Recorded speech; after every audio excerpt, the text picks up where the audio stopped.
os meus pecados suportou.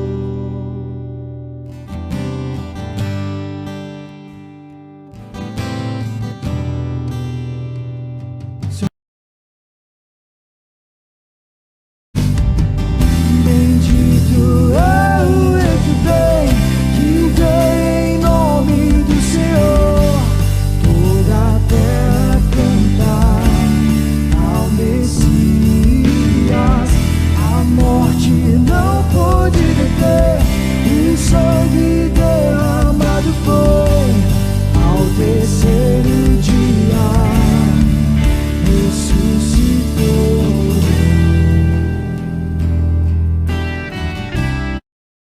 Povo, quem dessa água beber jamais terá sede, e quem com ele se encontrar jamais será igual.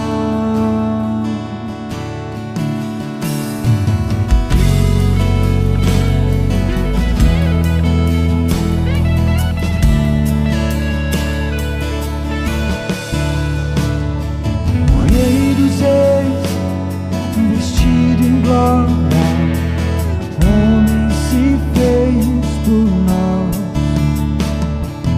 Grande Deus do alto céu desceu para nos resgatar.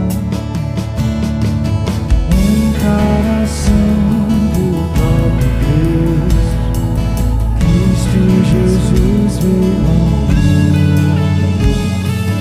A redenção nos escolheu, somos seu povo.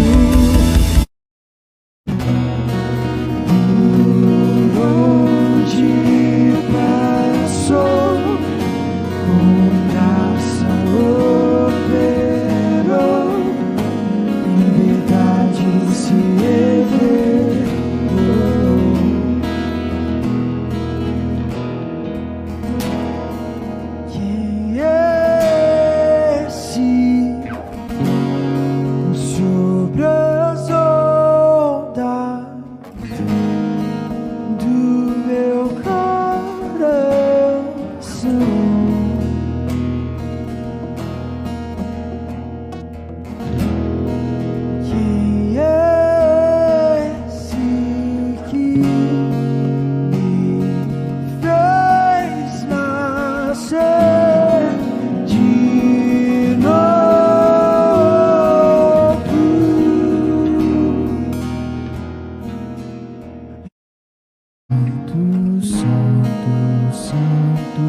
Páscoa é, na minha opinião, a data mais importante do calendário cristão.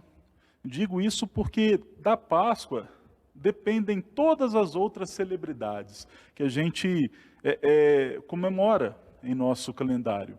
Por exemplo, se a Páscoa não tivesse acontecido, se Jesus não tivesse vindo a este mundo, morrido em nosso lugar e ressuscitado, para que comemorar o Natal? Para que comemorar o nascimento de um menino que veio a este mundo com propósito, mas não cumpriu este propósito? Se, se não tivesse sido Páscoa, se não tivesse acontecido a Páscoa, para que batizar uma pessoa e inseri-la num corpo, num ajuntamento de pessoas que seguem aquele que ressuscitou? Ora, a ressurreição não aconteceu, a nova aliança não aconteceu, para que então o batismo, se a Páscoa não tivesse acontecido, se a morte e ressurreição de Jesus não tivesse acontecido? Para que também a Santa Ceia? A Santa Ceia é a celebração da nova aliança que nós temos com Deus.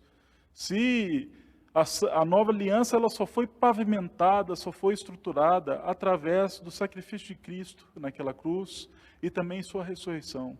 Se Cristo não tivesse ressuscitado, nada disso teria importância. Mas o fato é que Cristo ressuscitou, e é por isso que estamos aqui. Então veio Cristo, que se fez homem e obedeceu em nosso lugar, mas também morreu em nosso lugar. Cristo, ele veio também para morrer, porque só a morte satisfaria a justiça divina, só a morte do ser humano satisfaria a justiça divina.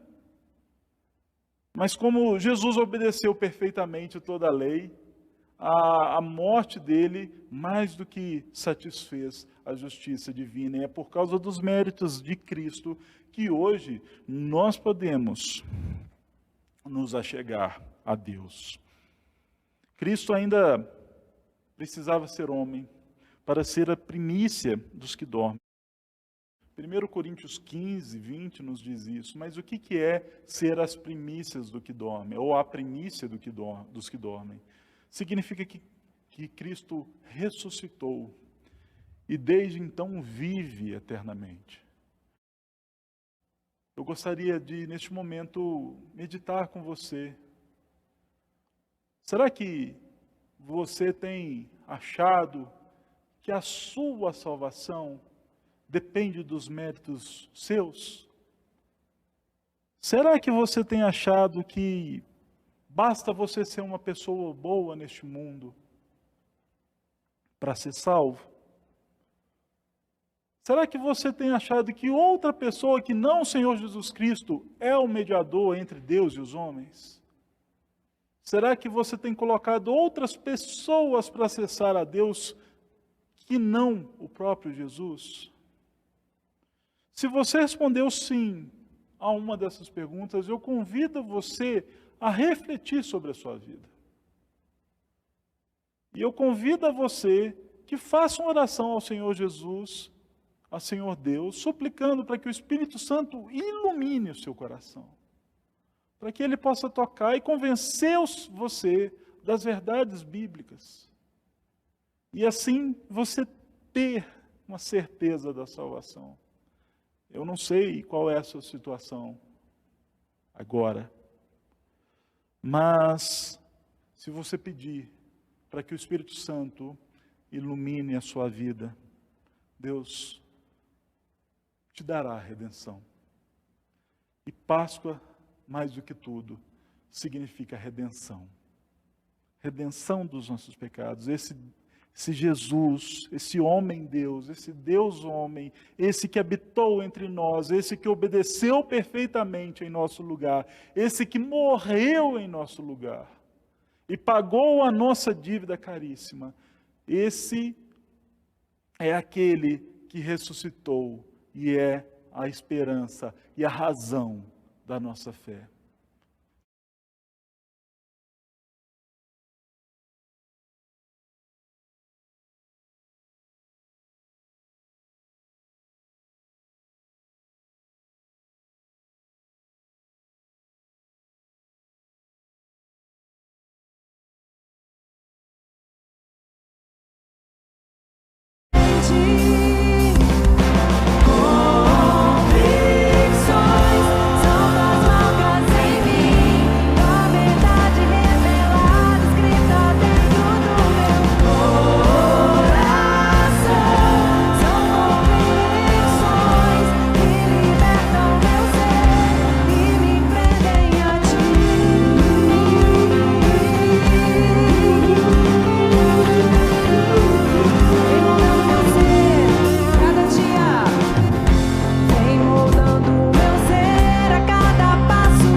deixou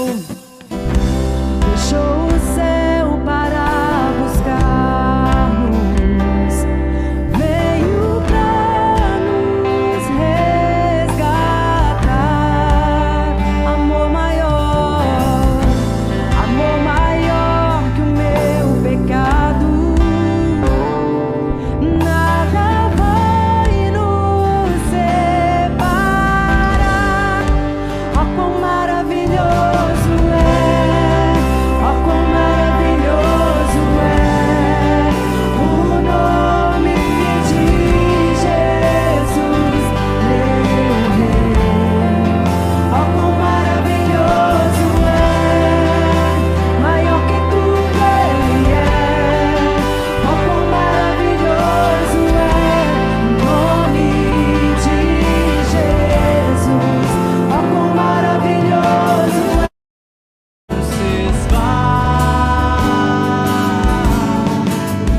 a oferta pela culpa Ele ofereceu pra satisfazer o Criador. Ele morreu pra que a sua luz em nós pudesse brilhar.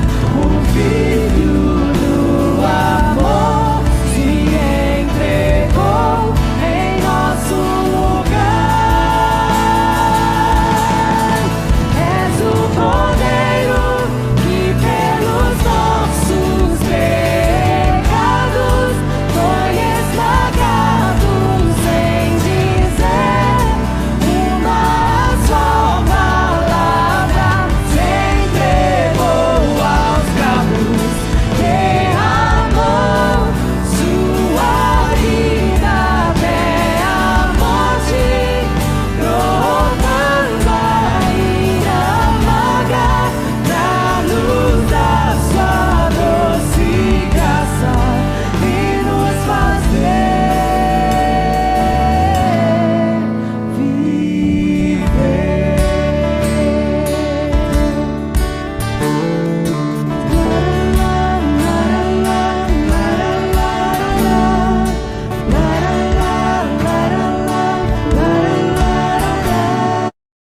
Essa cruz padeceu, desprezado morreu, meu Jesus, para dar-me perdão. Eu me alegro na cruz, dela vem graça e luz para minha santificação.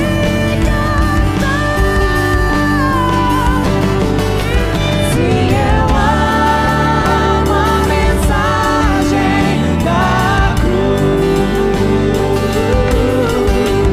seu triunfo, o meu gozo será. Pois um dia, em lugar de uma cruz, a coroa Jesus me dará.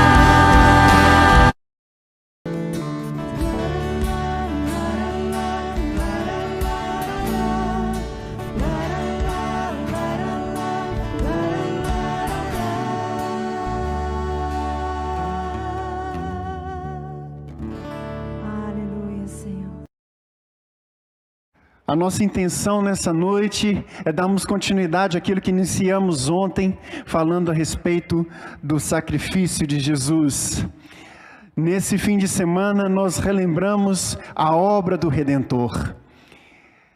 Ele desceu dos céus, se fez homem, nos redimiu, se sacrificou por nós e nos tornou justos pela sua justiça e aptos para a sua salvação. Para isso eu quero convidar você a abrir a palavra de Deus no livro de Isaías, no capítulo 53. Nós já cantamos esse texto aqui e agora nós vamos ler para a nossa edificação. Todo o capítulo ele tem apenas 12 versículos e todo ele nós leremos. Acompanhe aí a leitura, você que está em casa. Quem creu na nossa pregação e a quem foi revelado o braço do Senhor, porque foi subindo como um renovo perante ele, como raiz de uma terra seca. Não tinha aparência nem formosura. Olhamo-no, mas nenhuma beleza havia que nos agradasse. Era desprezado e o mais rejeitado entre os homens. Homem de dores, e que sabe o que é padecer. E como um de quem os homens escondem o rosto, era desprezado, dele não fizemos caso. Certamente ele tomou sobre si as nossas enfermidades e as nossas dores levou sobre si. E nós o reputávamos por aflito, ferido de Deus e oprimido. Mas ele foi traspassado pelas nossas transgressões e moído pelas nossas iniquidades. O castigo que nos traz a paz estava sobre ele, e pelas suas pisaduras nós fomos sarados. Todos nós andávamos desgarrados como ovelhas, cada um se desviava pelo seu caminho, mas o Senhor fez cair sobre ele a iniquidade de nós todos. Ele foi oprimido e humilhado, mas não abriu a boca. Como o cordeiro foi levado ao matadouro, e como ovelha muda perante os seus tosqueadores, ele não abriu a boca. Por isso, por juízo o opressor foi arrebatado, e de sua linhagem quem dela cogitou? Porquanto foi cortado da terra dos viventes, por causa da transgressão do meu povo, foi ele ferido. Designaram-lhe sepultura com os perversos, mas com o rico esteve na sua morte, posto que nunca fez injustiça, nem dolo algum se achou na sua boca. Todavia o Senhor agradou moê-lo, fazendo-o enfermar. Quando der ele a sua alma como oferta pelo pecado, verá a sua posteridade e prolongará os seus dias, e a vontade do Senhor prosperará nas suas mãos. Ele verá o fruto do seu penoso trabalho e do trabalho de a sua alma, e ficará satisfeito. O meu servo, o justo, com o seu conhecimento justificará a muitos, porque as iniquidades deles levará sobre si. Porque as iniquidades deles levará sobre si. Por isso, lhe darei muitos como a sua parte, e com os poderosos repartirá ele o despojo, porquanto derramou a sua alma na morte.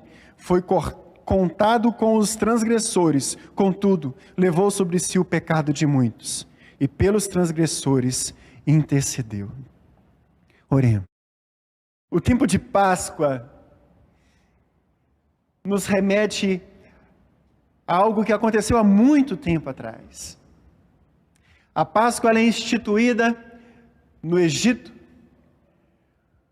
logo antes da saída do povo. O Senhor institui a Páscoa para que eles fizessem um sacrifício de um cordeiro e o comessem em uma noite. A palavra diz, lá em Êxodo, que se a família fosse pequena, que convidasse a família do lado, e que esse cordeiro, ele deveria ser sem defeito. O seu sangue deveria ser imolado, e o que sobrasse dele deveria ser consumido pelo fogo. O sangue dele deveria ser passado nos umbrais da porta, como um sinal de resgate. Resgate da vida dos primogênitos daquela casa. Naquela noite, o Senhor ceifou da terra os primogênitos da terra do Egito. Os primogênitos de todo animal, de todo cidadão, foram ceifados. O anjo da morte passou sobre aquela terra. E aí nasce o nome Pessah, Páscoa, passar sobre. Páscoa tem a ver com resgate, Páscoa tem a ver com livramento. um tipo daquilo que aconteceria muitos anos depois com Jesus, o seu sangue sendo vertido em resgate de muitos, lavando, redimindo do pecado de uma vez por todas, ao contrário daquele cordeiro do Egito, cujo sacrifício deveria ser repetido e repetido e repetido. O sacrifício de Cristo é eficaz para nós. O pecado que passou a fazer parte da índole humana lá no Gênesis, lá no Éden, com Adão, quando ele transgride a lei de Deus, exige para a sua remissão o derramamento de sangue. Como nós podemos ver em Hebreus, capítulo 9, verso 22, sem derramamento de sangue não haverá remissão de pecado. Depois foi essa lei. Mas a descendência de Adão carregaria esse pecado por toda a eternidade. Estariam destituídos da presença de Deus e não poderiam se chegar mais a Ele se não houvesse o derramamento de sangue. E nenhum sacrifício seria suficiente. Nenhum homem poderia pagar, quitar a dívida, a ofensa feita contra Deus, a quebra do pacto que tinha sido firmado entre Deus e Adão lá no Éden.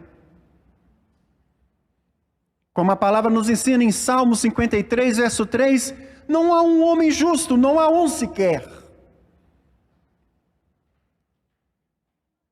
Quando o Senhor então resolve redimir o homem, já lá, na eternidade,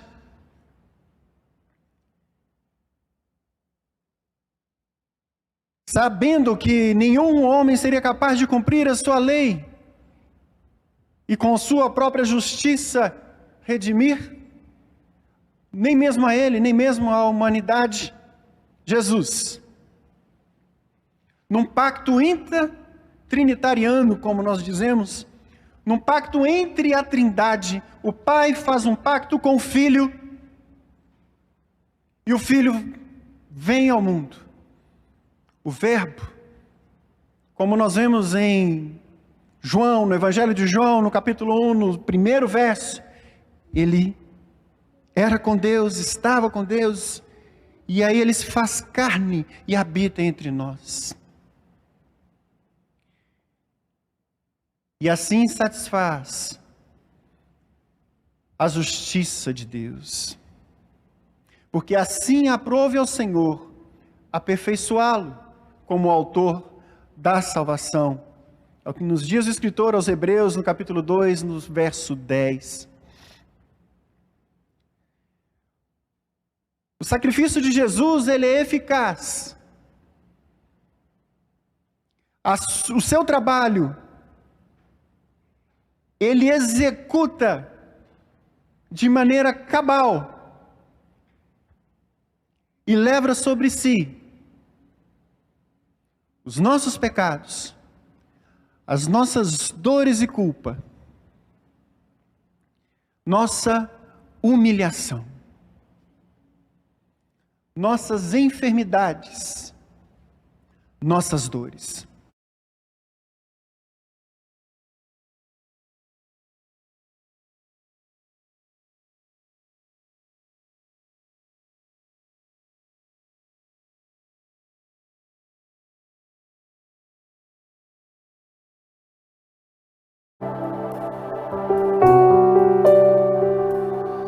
Com a tua presença,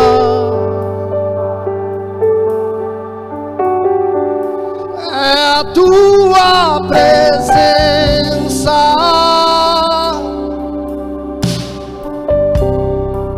é a tua presença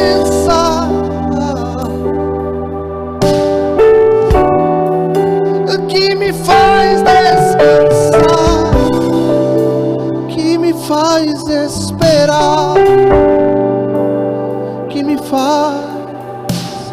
confiar em Ti.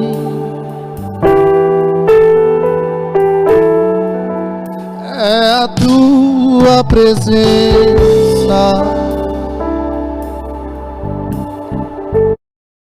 do meu coração, seja o vento em minhas velas, a âncora no mar, és minha canção. Rei do meu coração, seja o meu esconderijo, refúgio que preciso.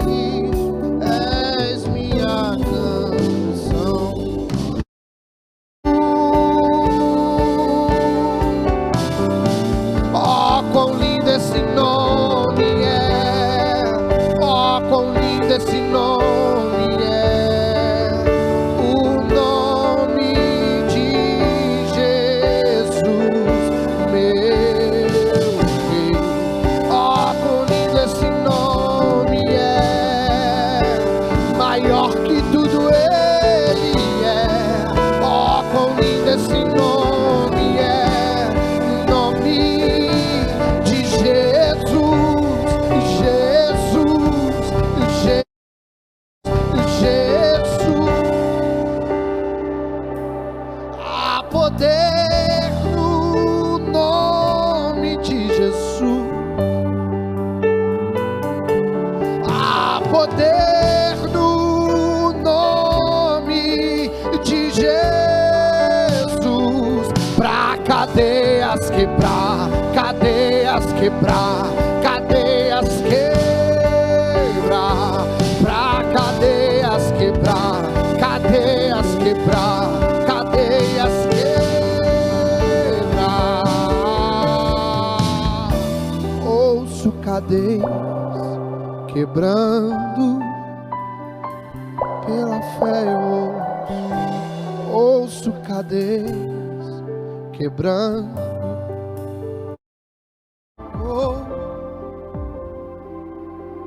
Sim, eu amo a mensagem da cruz, até morrer eu a vou proclamar.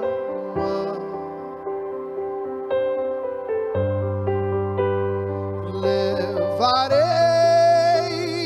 eu também minha cruz, até por uma coroa trocar, porque Ele vive.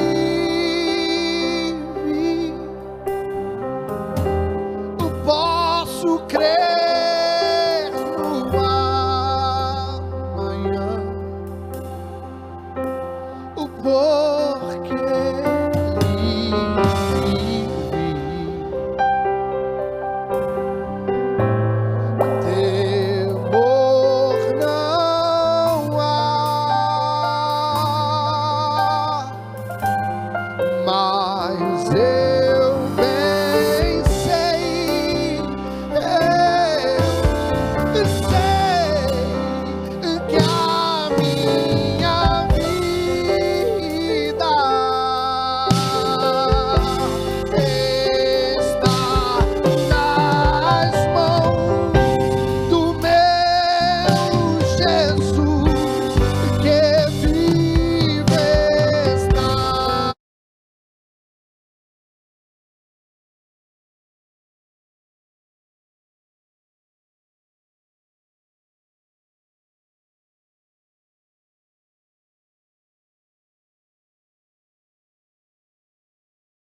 Grande amor do Pai, as Escrituras assim afirmam: veja com que grande amor nos amou o Pai, pelo fato de Ele ter nos enviado o seu Filho.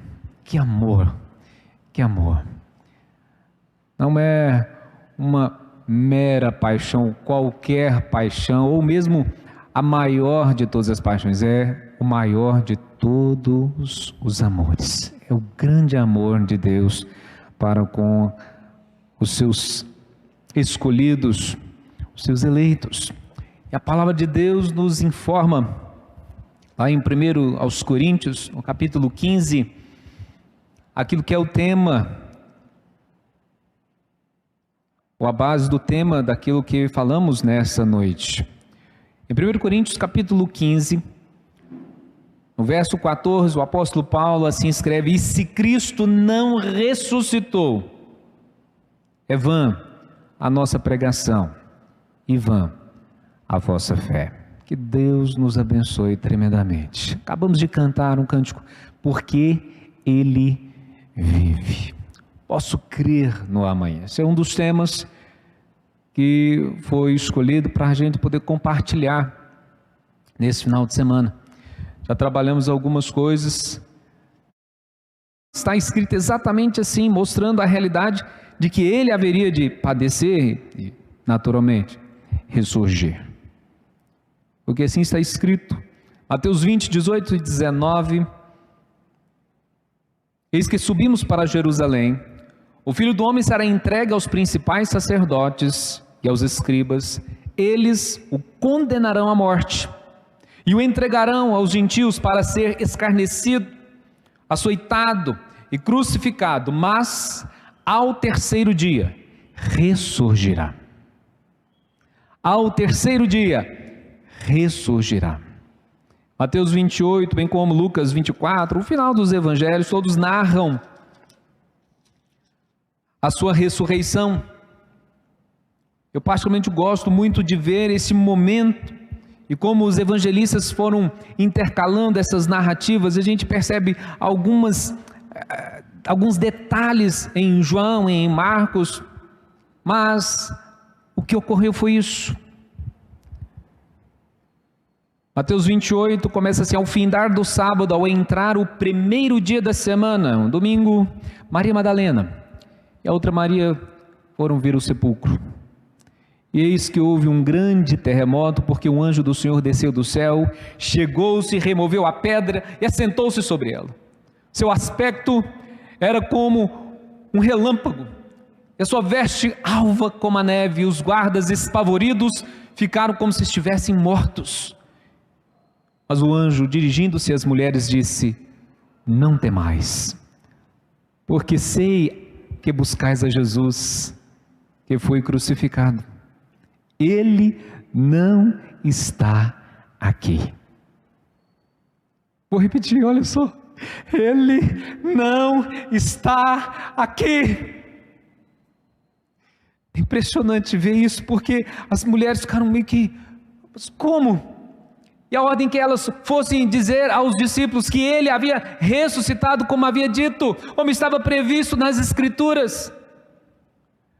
Nós vemos, acompanhando as Escrituras, os Evangelhos, que tanto Pedro quanto João correm para ver o que elas haviam relatado. Eles não estavam acreditando. Chegam lá, de fato, não tem nenhum cadáver, não tem nenhum morto, não tem Cristo, o corpo dele lá naquele sepulcro.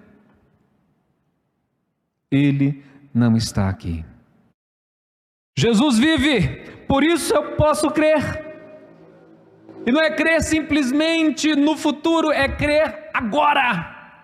É crer hoje, quando ouço a verdade a seu respeito, quando ouço a boa notícia do Evangelho, que diz que Ele morreu por nós, porque nós, ainda sendo pecadores, Ele morreu.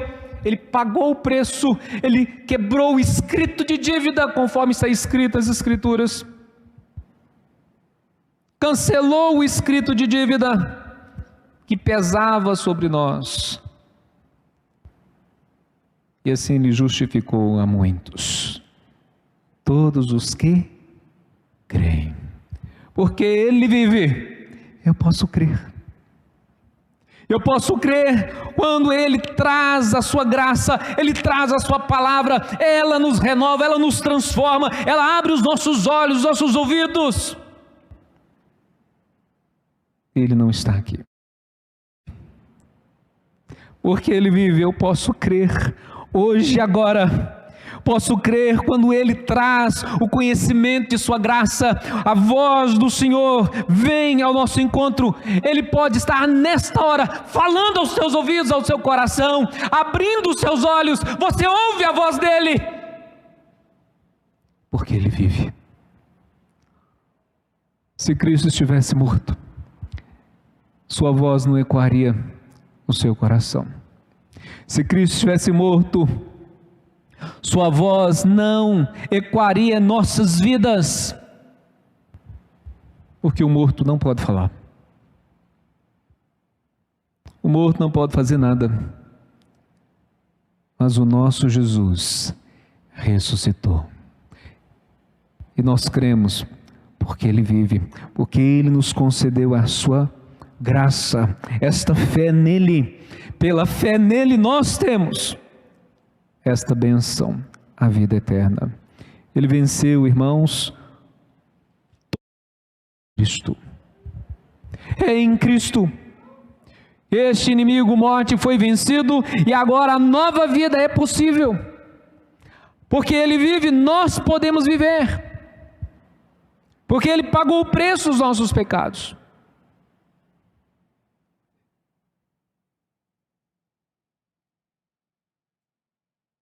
Em 2 de Pedro, capítulo 3, versos 11 a 13, o apóstolo Pedro diz: visto que todas essas coisas hão de ser desfeitas, deveis estar como os que vivem em santo procedimento e piedade, esperando e apressando a vinda do dia de Deus, por causa do qual os céus incendiados serão desfeitos e os elementos abrasados se desfarão. Nós, porém, segundo a sua promessa, esperamos novos céus e nova terra, nos quais habita a justiça. A nossa fé nele nos conduz a uma nova vida, uma viva esperança, uma vida nova, uma vida de aperfeiçoamento, como diz o autor aos Hebreus, no capítulo 13, versos 20 a 21, que diz assim: ora, o Deus da paz, que tornou a trazer dentre os mortos a Jesus nosso Senhor, o grande pastor das ovelhas, pelo sangue da eterna aliança, vos aperfeiçoe em todo bem, para cumprirdes a sua vontade, operando em vós o que é agradável diante dele, por Cristo Jesus, a quem seja a glória para todo sempre. Amém. Deus, nós, em novidade de vida. A pergunta é: que tipo de vida você tem levado? Se você tem crido no Cristo vivo, você tem refletido a imagem dele? Você tem seguido os seus passos? Você tem pisado as suas pisaduras? Você tem feito o que ele ordena? Ele nos chamou para viver segundo a sua palavra.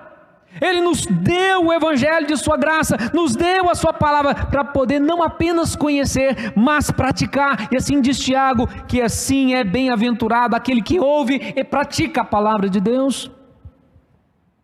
Muitos não têm entendido isso, acham que Deus nos tem chamado apenas para sermos abençoados, mas não, irmão.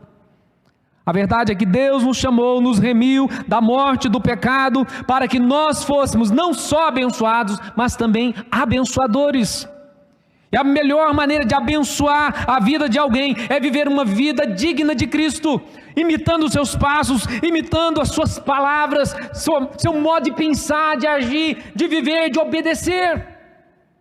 É assim que agradamos a Deus, é assim que fazemos conforme a sua vontade. Deus recebe qualquer um de nós no início da caminhada cristã do jeitinho que a gente está, mas não deixa nenhum de nós e crê nele viver do jeito que a gente vivia, porque ele nos propõe um novo e vivo caminho, um caminho que foi aberto pelo véu da carne de seu Filho, o Cristo amado, que deu sua vida, mas que ao terceiro dia ressuscitou. Porque ele vive, posso viver para ele uma vida digna, uma vida nova, uma vida de proclamação e testemunho, uma vida que prega pelo exemplo e prega a palavra. Os servos, a igreja prudente, É a igreja vigilante, é a igreja perseverante, é a igreja que anda em novidade de vida, é a igreja que se santifica, é a igreja que prega o evangelho, é a igreja que vive porque ele vive. Não vive mais para si mesmo, mas vive para aquele que a salvou. Entre os mortos, Jesus diz: tirai a pedra. Eles tiraram a pedra, mesmo sendo já o 4º dia de seu sepultamento, cheirando mal, como estava ali avisando suas irmãs: Jesus, mas já cheira mal, tirai a pedra. E nessa atitude de obediência, alguns foram lá, tiraram a pedra, e a ordem de Jesus é esta: Lázaro, vem para fora. Meu irmão, de certa maneira foi esta a ordem que ele nos concedeu por sua graça através de sua morte. Ele chamou cada um de nós do sepulcro, da separação eterna de Deus, dos nossos delitos e pecados, da morte eterna. Ele nos comprou por seu precioso sangue, por sua vida. Nós somos lavados, regenerados nesse sangue perfeito, puro, e assim Ele nos comprou para Deus, para viver uma vida nova, cheia de esperança para Deus e para fazer aquilo que agrada a Deus, porque antes nós não tínhamos essa possibilidade. Não era possível agradar a Deus porque estávamos mortos, mas Ele nos tem chamado à vida. Cada um de vocês que ouviu a sua voz, se você hoje está ouvindo a voz dEle, é uma voz interior, é uma voz plena, é uma voz perfeita, é uma voz inconfundível. Está te chamando agora? Vem para fora. Está tirando você do sepulcro da morte, da prisão do pecado, e Ele vai cumprir uma promessa sobre a sua vida. Ele vai te dar vida abundante, vai lhe ensinar o caminho a seguir por seu Espírito. Você vai ter o auxílio dele para andar segundo o conselho de sua palavra e agradar a Deus, e você vai aguardar com viva esperança a promessa dele, que é: venho sem demora. E hoje celebro, pois sei que a cruz está vazia. Tenho com Ele